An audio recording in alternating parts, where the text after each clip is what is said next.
புதுச்சேரி.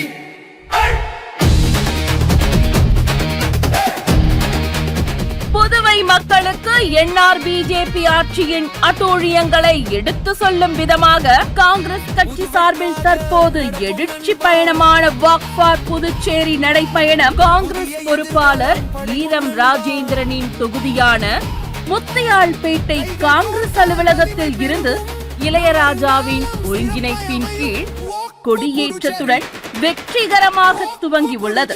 இந்த நடைப்பயணத்தை மேலிட பொறுப்பாளர் கிரீஷ் சோடாங்கர் கொடியசைத்து துவக்கி வைத்த நிலையில் காங்கிரஸ் தலைவர் வி வைத்தியலிங்கம் எம்பி, முன்னாள் முதல்வர் வி நாராயணசாமி, சீனியர் துணைத் தலைவர் தேவதாஸ், சட்டமன்ற உறுப்பினர் எம் வைத்தியநாதன், மேலிட பொறுப்பாளர்கள் நிவேதித் ஆழ்வா, சூரஜ் ஹெக்டே, முன்னாள் அமைச்சர்கள் கந்தசாமி, ஷாஜகான், முன்னாள் அரசு கொறடா RKR அனந்தராமன், முன்னாள் துணை சபாநாயகர் MNR பாலன், முன்னாள் சட்டமன்ற உறுப்பினர் கார்த்திகேயன், இளைஞர் காங்கிரஸ் தலைவர் ஆனந்தபாபு நடராஜன், மகிழா காங்கிரஸ் தலைவி நிஷா உள்ளிட்ட PCC நிர்வாகிகள், செயற்குழு உறுப்பினர்கள், மகளிர் கட்சி தொண்டர்கள் கலந்து கொண்டு புதுவைக்காக வெற்றி நடை போட்டு வருகின்றனர்.